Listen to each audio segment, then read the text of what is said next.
السلام علیکم پیارے بچوں، آج ہم اسلامیات کے اپنے ویڈیو سبق نمبر 1 کا آغاز کریں گے 11ویں ہفتے کے۔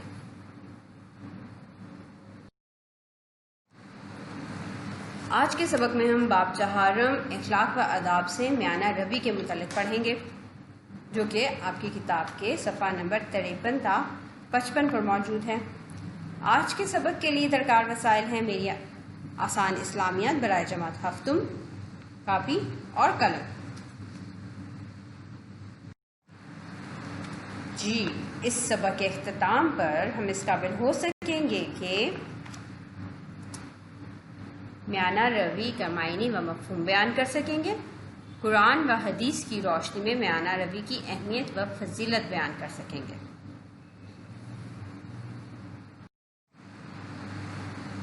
پیارے بچوں، اس سے پہلے کہ ہم سبق کا آغاز کریں، کیا آپ مجھے بتا سکتے ہیں میانہ روی کیسے کہتے ہیں؟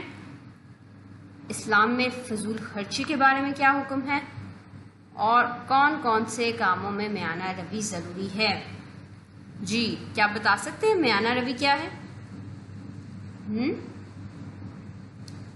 اچھا، اور اسلام میں فضول خرچی کے بارے میں کیا حکم ہے؟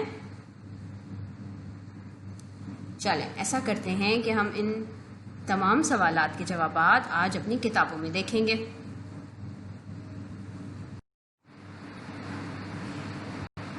آج ہم پڑھیں گے میری کتاب آسان اسلامیات سے صفحہ نمبر 53 اور 54 کو۔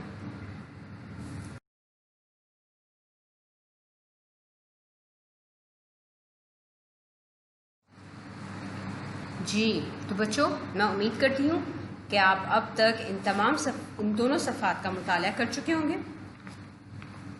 ان صفحات میں ہم نے پڑھا کہ میانہ روی سے کیا مراد ہے۔ میانہ روی سے مراد ہے درمیانی راستہ اختیار کرنا، نہ کسی چیز کی انتہا کرنا اور نہ ہی کسی چیز میں بہت کمی کر دینا، یعنی کہ کسی بھی کام میں انتہا پسندی یا آخری حد تک جانے کی بجائے درمیانی راستہ اختیار کرنا۔ نہ یہ ہو کہ آپ وہ کام بہت زیادہ کریں، نہ ہی یہ ہو کہ آپ وہ کام بہت ہی کم کر رہے ہوں، بلکہ ایک درمیانی راستہ اختیار کرنا، جیسے کہ نہ فضول خرچی کی جائے اور نہ ہی بخل کیا جائے کہ بالکل ہی پیسے خرچ نہ کیے جائیں کسی بھی جگہ، اور نہ ہی ایسا ہو کہ دوستی میں تمام حدیں توڑ دی جائیں، اور نہ ہی ایسا کہ آپ دشمن ہی بن جائیں ایک دوسرے کے۔ یعنی کہ ہر چیز میں میانہ روی اختیار کرنی چاہیے، ایک درمیانی راستہ اختیار کرنا چاہیے۔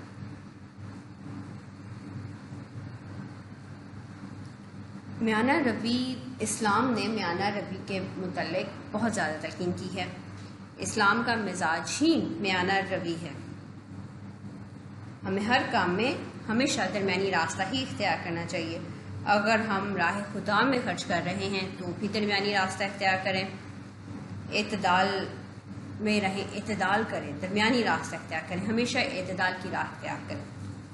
اسی متعلق ہم نے ایک قرآنی آیت کا مطالعہ کیا جو کہ سورہ بنی اسرائیل سے ہے، آیت نمبر 29۔ اور اپنے ہاتھ کو نہ تو گردن سے بندھا ہوا یعنی تنگ دست کر لو کہ کسی کو کچھ دو ہی نہیں، اور نہ بالکل کھول ہی دو کہ سبھی کچھ دے ڈالو، اور انجام پہ کہ ملامت زدہ اور درماندہ ہو کر بیٹھ جاؤ۔ اس آیت میں واضح طور پر ہمیں یہ حکم دیا گیا ہے کہ ہم جب اللہ کی راہ میں کسی کی مدد بھی کر رہے ہیں تو بھی ہمیں میانہ روی کا راستہ اختیار کرنا چاہیے۔ ہم یہ دیکھیں کہ ہمارے پاس اتنی توفیق ہے، ہمارے پاس اتنا بچ رہا ہے کہ ہم کسی کو دے سکتے ہیں اور اپنے اخراجات بھی پورے کر سکتے ہیں، تو اس صورت میں دیں۔ ایسا نہ ہو کہ ہم خود تو بہت تنگ دست ہو جائیں، خود تو بہت ہی مجبور ہو جائیں اور باقی سب پیسے کسی اور کو دے دیں، لیکن ایک درمیانی راستہ اختیار کریں کہ جتنے ہمارے پاس بچ رہے ہوں ان پیسوں کے ذریعے ہم کسی کی مدد کر دیں۔ اگر ایسا ہو کہ ہم سب کے سب پیسے کسی کو دے دیں اور اپنے لیے کچھ رکھیں ہی نہیں، تو آخرکار ہمیں کسی کی محتاجی کا سامنا کرنا پڑ سکتا ہے، ہم بعد میں مجبور ہو سکتے ہیں اور بعد میں ہم سوچیں کہ یہ کیا کر دیا، ہمیں تو کچھ بچا لینا چاہیے تھا۔ اس لیے ضروری ہے کہ ہم ہمیشہ میانہ روی، ایک درمیانی راستہ اختیار کریں۔ اسی طرح ہم نے ایک اور آیت کا مطالعہ کیا جو کہ سورہ الفرقان سے ہے، آیت نمبر 67 اور وہ کہ جب خرچ کرتے ہیں تو بے جا اڑاتے ہیں اور نہ تنگی کو کام میں لاتے ہیں بلکہ اعتدال کے ساتھ، نہ ضرورت سے زیادہ نہ ضرورت سے کم۔ جی، اس میں بھی ہمیں یہی تلقین کی گئی ہے کہ ہمیں بے جا خرچ نہیں کرنا چاہیے بلکہ اعتدال کی راہ اختیار کرنی چاہیے، تاکہ اگر ہمارے پاس ہے تو ایسا نہیں کہ ہم اس کو پورا خرچ ہی کر دیں، بلکہ اس کو بچا کے رکھیں، تاکہ ہو سکتا ہے ہمیں آگے تنگی ہو تو ہم تنگی کے وقت میں اس رقم کو استعمال کر سکیں۔ جتنی ضرورت ہو اتنا ہمیں ضرور استعمال کرنا چاہیے، لیکن ضرورت سے زیادہ بھی نہیں اور ضرورت سے کم بھی نہیں، ایک درمیانی راستہ۔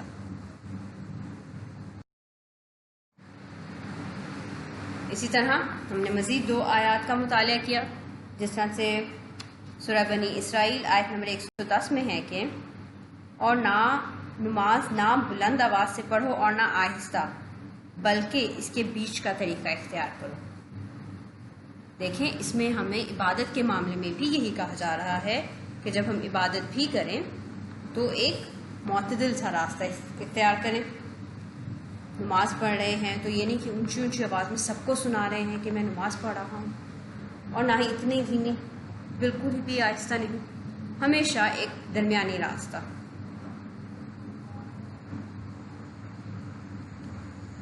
اسی طرح سے سورہ البقرہ کی ایک آیت ہے، اور اسی طرح ہم نے تم کو امت معتدل بنایا۔ جی، تو اس آیت سے واضح ہو رہا ہے کہ میانہ روی کی اسلام میں کیا اہمیت اور فضیلت ہے۔ امت کا امتیازی وصف میانہ روی ہے کہ یہ امت میانہ روی اختیار کرتی ہے۔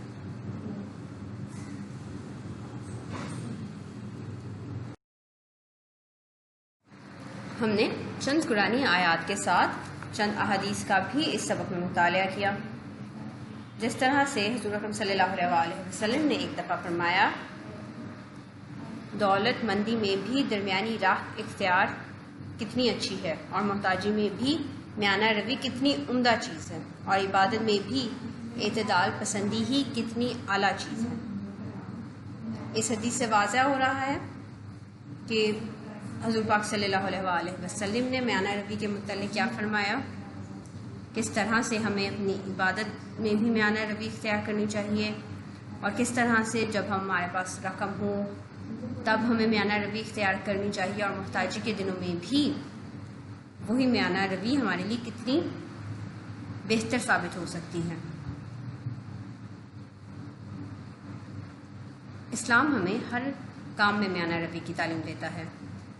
عبادت میں بھی ہمیں اس نے میانہ روی کی تعلیم دی ہے کہ ایسا نہ ہو کہ ہم ہر وقت عبادت میں مشغول رہیں اور اپنے دنیاوی معاملات سے غافل ہو جائیں، اس قدر عبادت میں مگن رہیں کہ جو اللہ تعالیٰ نے ہم پر دوسری مخلوق کے حقوق رکھے ہیں، حقوق العباد رکھے ہیں، ہم ان کو بھول کر صرف عبادت میں ہی مگن رہیں۔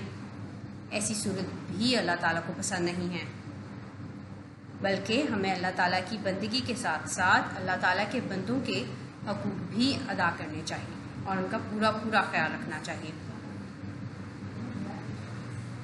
حضور اکرم صلی اللہ علیہ وسلم نے اسی طرح ہمیں ہر نیک عمل میں میانہ روی اختیار کرنے کا حکم دیا ہے، جس طرح سے آپ کی حدیث ہے کہ اتنا ہی عمل کیا کرو جتنا تم کر سکتے ہو، یعنی کہ اپنی توفیق کے مطابق ہم ہر کام کو اپنی توفیق کے مطابق کریں، تاکہ نہ تو ہم اپنے معاملات کو خراب کریں، یہ نہ ہو کہ کسی اور کی مدد کرنے کے لیے ہم اپنی زندگی کے تمام معاملات کو خراب کر دیں، بلکہ اتنا ہی کریں جتنا ہماری توفیق ہے۔ ہم ایک درمیانی راستہ اختیار رکھیں اور توازن قائم رکھیں۔ آپ صلی اللہ علیہ وسلم نے ایک اور مقام پر فرمایا، کاموں میں سے بہترین کام وہ ہیں جو میانہ روی سے کیے جائیں، یعنی کہ ہر کام میں ہمیں میانہ روی ہی اختیار کرنی چاہیے، جو کہ بہترین راستہ ہے۔ اسی طرح آپ صلی اللہ علیہ وسلم نے فرمایا، جس نے میانہ روی اختیار کی وہ کبھی محتاج نہیں ہوا، یعنی کہ ہمیں ان دنوں میں جب ہمارے پاس فاخر مقدار میں رقم ہو تو بھی میانہ روی اختیار کرنی چاہیے، تاکہ اگر کبھی ہمیں تنگ دستی کا سامنا ہو تو ہم اس رقم کو استعمال کر سکیں۔ اسی صورت میں ہم ایسا ممکن ہوگا کہ ہم کسی کے بھی محتاج نہیں ہوں گے۔ لہٰذا ہمیں چاہیے کہ ہم ہر قسم کی افراط و تفریط سے بچتے ہوئے اپنے ہر زندگی کے ہر معاملے میں میانہ روی سے کام لیں۔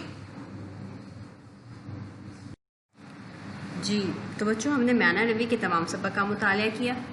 اب ہم اس سبق سے متعلق چند سوالات کے جوابات دیں گے۔ سب سے پہلے ہم ان خالی جگہ پر کے جوابات تحریر کریں گے۔ میرا سب سے پہلی خالی جگہ پر ہے کہ اسلام ہر معاملے میں کیا اختیار کرنے کی تلقین کرتا ہے؟ جی، اسلام ہر معاملے میں میانہ روی اختیار کرنے کی تلقین کرتا ہے۔ اسی طرح سے راہ خدا میں خرچ کرتے ہوئے بھی کس کی راہ نہیں چھوڑنی چاہیے؟ جی، کیا جواب ہوگا اس کا؟ کس کی راہ نہیں چھوڑنی چاہیے؟ میانہ روی کی راہ نہیں چھوڑنی چاہیے۔ اسلام میں کس میں بھی میانہ روی کی تعلیم دی گئی ہے؟ اسلام میں کس چیز میں بھی میانہ روی کی تعلیم دی گئی ہے؟ جی، تو کیا ہوگا اس کا جواب؟ عبادت میں بھی۔ جس نے میانہ روی اختیار کی وہ کبھی کیا نہیں ہوا؟ یہ ایک حدیث ہے جس کا ہم نے مطالعہ کیا تھا۔ اس کا جواب ہے محتاج نہیں ہوا۔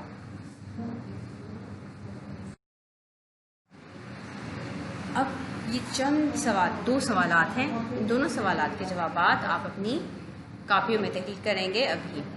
میرا پہلا سوال ہے، میانہ روی کا مفہوم تحریر کریں۔ ہم نے سبق کے آغاز میں میانہ روی کے مفہوم پر گفتگو کی تھی۔ اس کے ساتھ ساتھ اسلام میں میانہ روی کی کیا اہمیت ہے واضح کریں۔ اس جواب میں ہم چند آیات لکھیں گے اور احادیث کا حوالہ دیں گے تاکہ ہم بتا سکیں کہ میانہ روی کی اسلام میں کیا اہمیت ہے۔ اب آپ ان دونوں سوالات کے جوابات اپنی کاپیوں میں لکھیں۔ میں امید کرتی ہوں کہ آپ اب تک ان دونوں سوالات کے جوابات اپنی کاپیوں میں لکھ چکے ہوں گے۔ آج کے سبق کے لیے آپ کا گھر کا کام ہے ان تینوں سوالات کے جوابات اپنی کاپیوں میں تحریر کرنا۔ ہمارا پہلا سوال ہے، عبادت میں میانہ روی سے کیا مراد ہے؟ دوسرا سوال، میانہ روی کی فضیلت پر کسی آیت کا ترجمہ لکھیے۔ اور تیسرا سوال، رسول اکرم صلی اللہ علیہ وآلہ وسلم کے ارشادات کی روشنی میں میانہ روی کا مطلب واضح کریں۔ ان تینوں سوالات کے جوابات آپ اپنے گھر کے کام میں اپنی کاپیوں میں تحریر کریں گے۔